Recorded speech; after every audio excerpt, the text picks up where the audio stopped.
Hello students, welcome back to my YouTube channel. My name is Sushil and I am going to discuss with you few chemical compounds from 10th class science chapter 2 and today's topic is bleaching powder. Bleaching powder Hindi में विरंजक चूर्ण।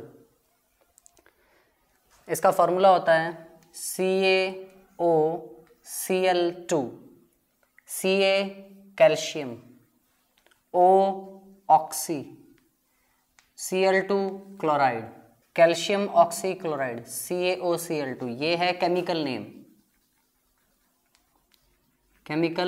Name.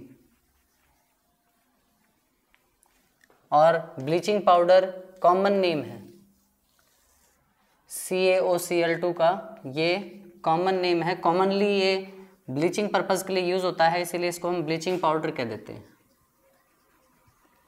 ये common name है। अब देखिए ज़रा, bleaching powder calcium oxy chloride को बनाने का तरीका। ड्राई स्लेक्ड लाइम, सूखा बुझा हुआ चूना, CaOH ट्वाइस को जब हम क्लोरीन गैस से रिएक्ट करवाते हैं या उसके ऊपर से जब क्लोरीन गैस पास करवाई जाती है तो ये बनता है CaOCl2।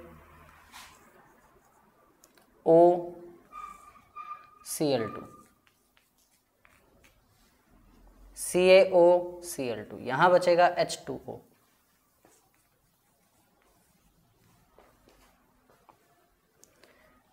दोबारा देख लीजिए, ड्राई स्लेक लाइम पर से जब क्लोरीन गैस पास की जाती है तो ब्लीचिंग पाउडर बनता है। बिन बुझे हुए चूने पे से जब क्लोरीन गैस पास की जाती है, CaOH ट्वाइस पर से जब हम क्लोरीन गैस पास करते हैं तो यहाँ से Ca, यहाँ से 2 O में से 1 O और यहाँ से दोनों के दोनों क्लोरीन, यहाँ पे बचा 2 H और 1 O, 2 H और 1 O, वाटर बच गया। इसके यूजेस में सबसे पहला यूज़ है कॉटन और लाइन को टेक्सटाइल इंडस्ट्री में ब्लीच करने के लिए इसका यूज़ किया जाता है। पेपर फैक्ट्रीज में वुड पल्प, लकड़ी की जो छाल है उसे ब्लीच करके पेपर बनाने में इसी का यूज़ होता है। In bleaching wood pulp in paper factory. For bleaching washed clothes in laundries, laundry में धुले हुए कपड़ों को ब्लीच करने के लिए इसका यूज़ किया जाता है। एज ऑक्सीडाइजिंग एजेंट, सामने वाले का ऑक्सीकरण करने के लिए, ऑक्सीडेशन करने के लिए केमिकल इंडस्ट्री में ब्लीचिंग पाउडर यूज़ होता है। ये पीने के पानी को, ड्रिंकिंग वाटर को डिसइंफेक्ट करने के लिए भी यूज़ किया जाता है। For disinfecting drinking water to make it free from germs, drinking water को जर्म फ्री बनाने के लिए, डिसइंफेक्ट करने के लिए भी ब्लीचिंग पाउडर का यूज़ होता है। मैं आपको ये बता दूं कि ब्लीच करना क्या है। ब्लीच करता क्या है? एक कलरफुल सब्सटेंस का ऑक्सीडेशन करके उसे कलरलेस बनाना। कलरफुल सब्सटेंस का ऑक्सीडेशन करके उसे कलरलेस बनाना, ये जो प्रोसेस है इसे हम कहते हैं ब्लीचिंग। या उसके डार्क कलर को फेड करना, ये ब्लीचिंग है। ठीक है, तो जैसे कि धुले हुए कपड़ों पर कोई दाग रह जाता है तो लॉन्ड्री वाले ब्लीच करके उस दाग को हटा देते हैं। वुड पल्प, लकड़ी की छाल को ब्लीच करके, बार बार ब्लीच करके सफ़ेद पेपर बनाया जाता है। कपड़े की इंडस्ट्री में साफ कपड़ा प्राप्त करने के लिए बिल्कुल क्लीन कॉटन चाहिए होता है, सूती कॉटन बिल्कुल क्लीन चाहिए, सूती कपड़ा, तो उसके लिए ब्लीच का यूज़ किया जाएगा। और क्योंकि ये क्लोरीन को अपने साथ रख रहा है, इसमें क्लोरीन है, तो ये एक डिसइंफेक्टिंग प्रॉपर्टी रखता है, इन्फेक्शन काजिंग जर्म्स को मारता है। डिसइंफेक्टिंग का मतलब है इन्फेक्शन काजिंग जर्म्स को मारने की प्रॉपर्टी रखता है, इसीलिए इसे ड्रिंकिंग वाटर को जर्म फ्री बनाने में भी यूज़ किया जाता है।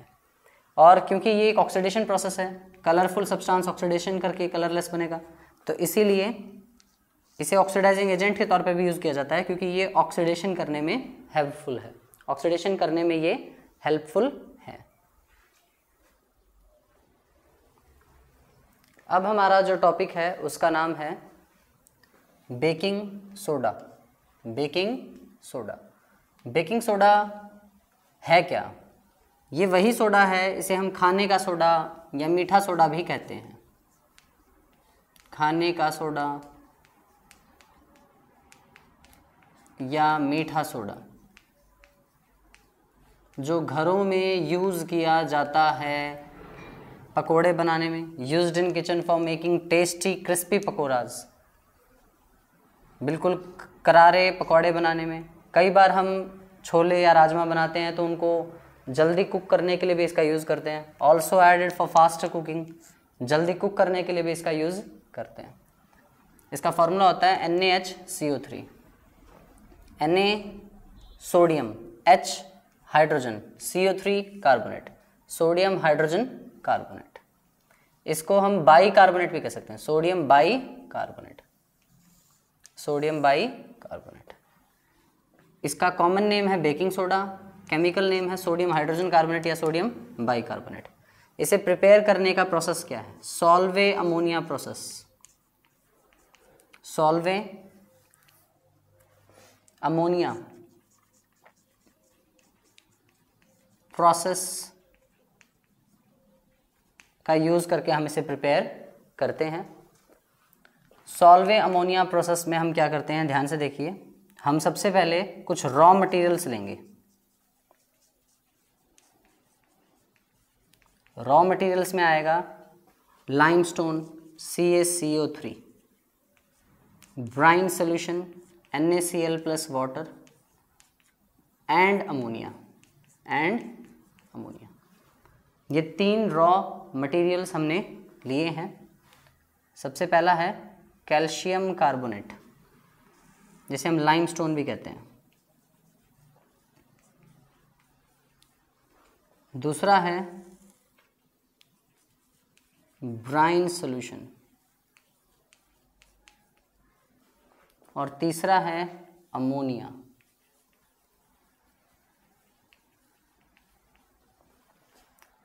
ठीक है, जो लाइमस्टोन है, कैल्शियम कार्बोनेट है, CaCO3, इसको जब हम गर्म करेंगे 1270 केल्विन टेम्परेचर के आसपास, तो ये देगा लाइम, कैल्शियम ऑक्साइड और साथ में रिलीज़ करेगा carbon dioxide.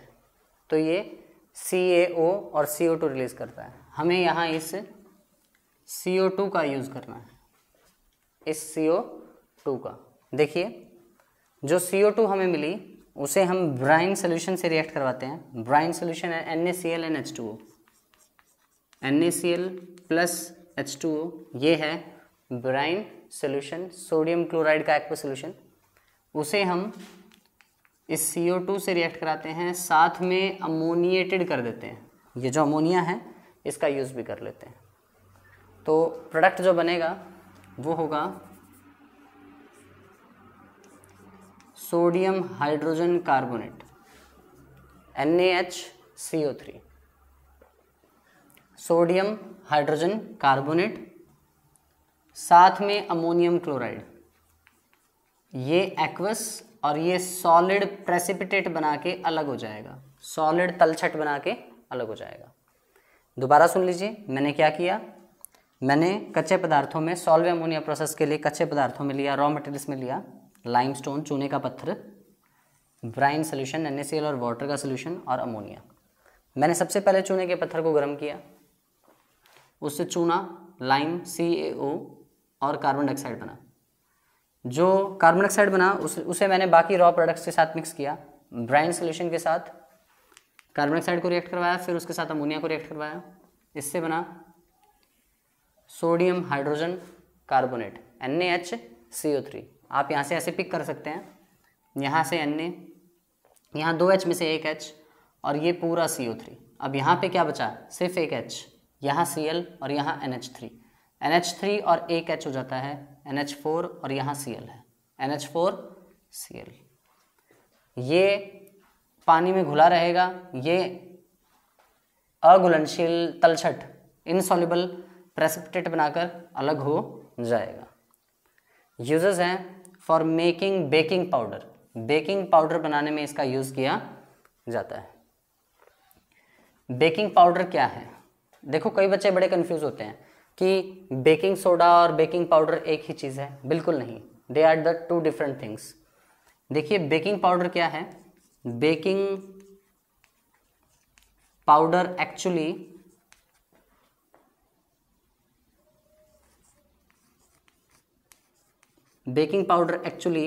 Baking soda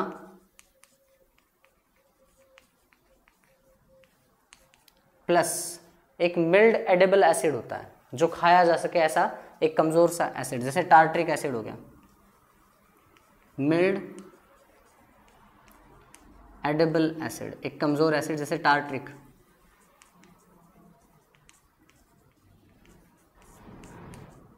example के तौर पर अगर हम कहें जैसे tartaric acid, as an example देखा जाए तो ये जो मिल्ड एडिबल एसिड है ये टार्टरिक एसिड है। अगर मैं बेकिंग सोडा में एक ऐसा कमज़ोर सा एसिड मिला दूं तो वो बेकिंग पाउडर बन जाता है। बेकिंग पाउडर क्या करता है? देखिए ज़रा, जब भी मैं NaHCO3 में इस तरह का कोई एसिड मिला दूंगा, ये सपोज कीजिए फ्रॉम एसिड दिया गया है, H पॉजिटिव कहाँ से आया है? एसिड से, तो क्या होगा? कार्बन डाइऑक्साइड गैस रिलीज हो जाएगी, वाटर रिलीज होगा, साथ में इस एसिड के H पॉजिटिव के साथ जो भी कंपोनेंट्स होंगे वो सोडियम के साथ मिलकर सॉल्ट बनाएंगे। सॉल्ट, साथ में क्या बन जाएगा? सॉल्ट। दोबारा देख लीजिए, जब भी मैंने बेकिंग सोडे में NaHCO3 में मिल्ड एडिबल एसिड डाला, जैसे H पॉजिटिव डाल दिया, तो इन दोनों की रिएक्शन से कार्बन डाइऑक्साइड रिलीज होगी, वाटर रिलीज होगा और सॉल्ट बनेगा। ठीक है, जो कार्बन डाइऑक्साइड रिलीज होगी ये केक या ब्रेड के डफ को सॉफ्ट और स्पॉन्जी बनाएगी, फुला फुला सा सॉफ्ट सा बनाएगी। ये कार्बन डाइऑक्साइड रिलीज होगी, जो ये कार्बन डाइऑक्साइड ब्रेड या केक के डफ को सॉफ्ट और स्पॉन्गी बनाने में हेल्प करेंगे। उसके बाद अगला है दूसरा यूज़। पहला यूज़ हो गया फॉर मेकिंग बेकिंग पाउडर, दूसरा यूज़ है फॉर मेकिंग एंटा एसिड। एंटा एसिड में भी NaHCO3 यूज़ होता है। ये बेसिक नेचर का होता है, क्योंकि इसका नेचर बेसिक होता है तो ये एसिडिटी की दवाओं में मिलाया जाता है ताकि एसिडिटी कम हो जाए। Used in soda acid fire extinguisher. Soda acid fire extinguisher में इसका यूज़ किया जाता है। वो किस लिए? वो इसीलिए यूज़ किया जाता है क्योंकि ये कार्बन डाइऑक्साइड रिलीज करता है, और कार्बन डाइऑक्साइड जो है आग के ऊपर एक ब्लैंकेट की तरह आग को कवर कर लेती है और ऑक्सीजन की सप्लाई कट कर देती है, जिसकी वजह से आग बुझ जाएगी। तो आग बुझाने वाले अग्निशामक यंत्रों में सोडा एसिड फायर एक्सटिंग्विशर में इसका यूज़ किया जाएगा। दोबारा सुन लीजिए, ये अग्निशामक यंत्रों में फायर एक्सटिंग्विशर्स में यूज़ क्यों होता है? क्योंकि ये क्या करेगा? कार्बन डाइऑक्साइड रिलीज करता है, और अगर ये कार्बन डाइऑक्साइड रिलीज कर रहा है तो कार्बन डाइऑक्साइड के रिलीज होने से कार्बन डाइऑक्साइड आग के ऊपर एक ब्लैंकेट की तरह आग को कवर कर लेगी, जिसकी वजह से आग और ऑक्सीजन, फायर और ऑक्सीजन के बीच में सप्लाई कट हो जाएगी। ऑक्सीजन की सप्लाई नहीं होगी तो आग बुझ जाएगी, इसीलिए इसे आग बुझाने वाले यंत्रों में यूज़ किया जाता है। चौथा यूज़ है इसका वॉशिंग सोडा बनाने में, in making washing soda.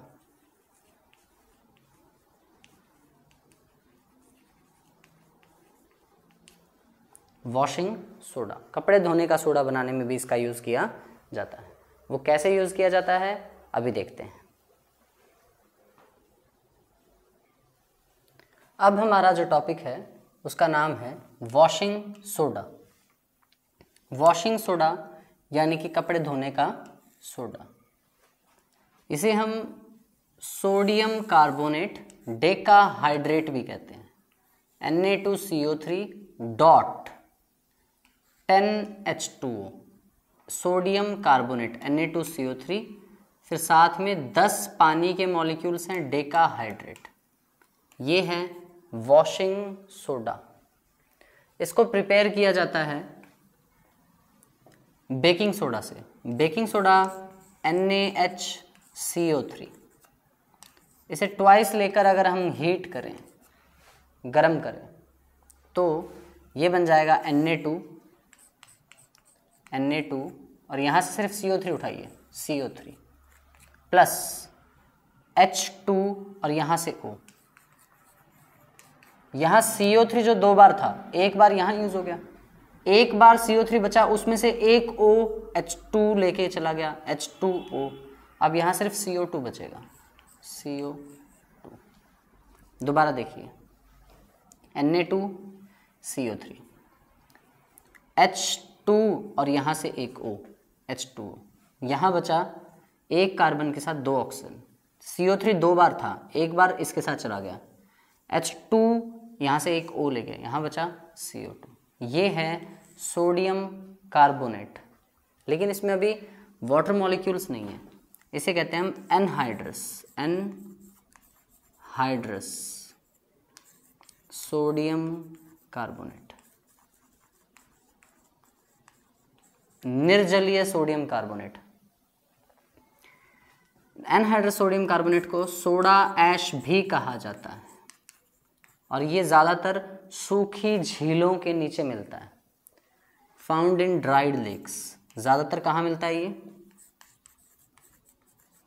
Found in dried lakes, ज़्यादातर ये सूखी झीलों के नीचे मिलता है। अब ये जो सोडियम कार्बोनेट है एनहाइड्रस, बिना वाटर का, इसमें अगर मैं 10 वाटर मॉलिक्यूल्स ऐड कर दूं, इसमें अगर मैं 10 वाटर मॉलिक्यूल्स ऐड कर दूं तो ये बन जाएगा sodium carbonate decahydrate. Deka 10 hydrate पानी, सोडियम कार्बोनेट डेकाहाइड्रेट, ये बन गया वॉशिंग सोडा। ये 10 वाटर मॉलिक्यूल्स को डॉट लगा के लिखने का क्या मतलब है? ये मतलब है कि क्रिस्टल्स के बीच में जो वाटर मॉलिक्यूल प्रेजेंट है उसे कहते हैं हम वाटर ऑफ क्रिस्टलाइजेशन या क्रिस्टलाइन वाटर। जैसे ये हो गया मान लो Na positive Cl negative, Na positive Cl negative Na positive, फिर Cl नेगेटिव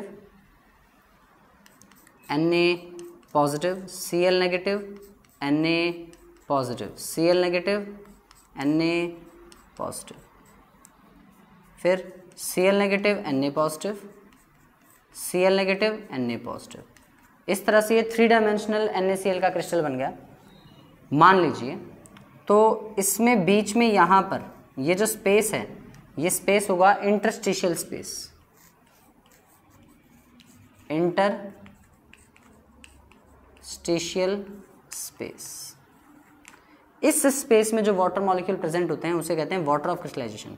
हमारे यहाँ पर सोडियम और कार्बोनेट है, Na2CO3 है, तो ये Na2CO3 NaCO3 का क्रिस्टल बनेगा। उसके बीच में जो स्पेस है इसको कहते हैं इंटरस्टिशियल स्पेस। इसमें जो वाटर मॉलिक्यूल प्रेजेंट होंगे, इस स्पेस में जो वाटर मॉलिक्यूल प्रेजेंट होंगे उन्हें कहेंगे हम वाटर ऑफ क्रिस्टलाइजेशन। और ये 10 वाटर मॉलिक्यूल एक फार्मूला यूनिट के क्रिस्टल्स में प्रेजेंट होते हैं। ये जो 10 पानी के मॉलिक्यूल हैं ये होते हैं क्रिस्टलाइन वाटर, क्रिस्टलाइन वाटर, या इसे हम वाटर ऑफ क्रिस्टलाइजेशन भी कहते हैं।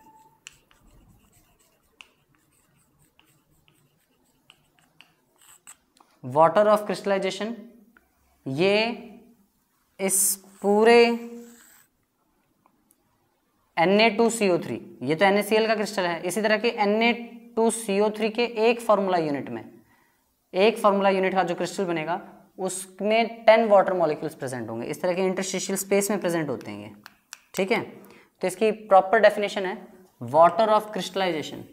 वाटर ऑफ क्रिस्टलाइजेशन की प्रॉपर डेफिनेशन बनती है the fixed number of water molecules. ये वो निश्चित संख्या में पानी के मॉलिक्यूल्स हैं present in 1 formula unit of a salt, जो एक सॉल्ट की एक फार्मूला यूनिट में प्रेजेंट होते हैं, ठीक है।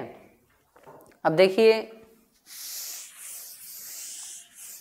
हम पढ़ते हैं इसकी प्रॉपर्टीज।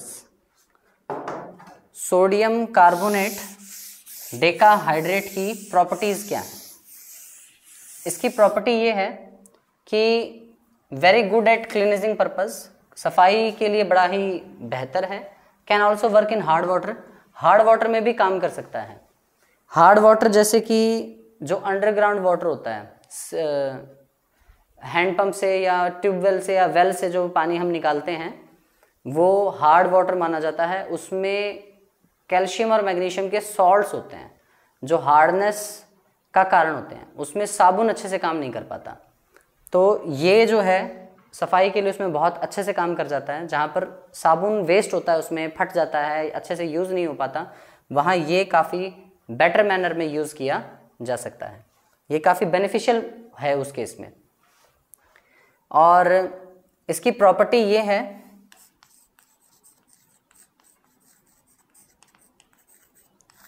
कि अगर इसे नॉर्मल एटमॉस्फेयर में छोड़ दिया जाए, left open at room temperature,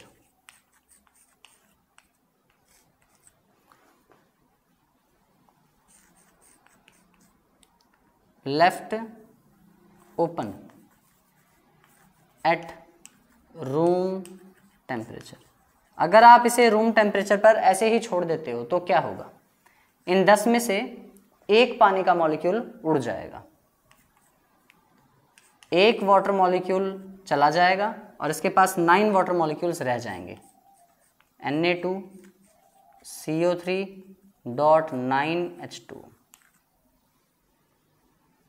देखिए फिर अगर इसे हीट किया जाए तो क्या होता है, Na2CO3.10H2O।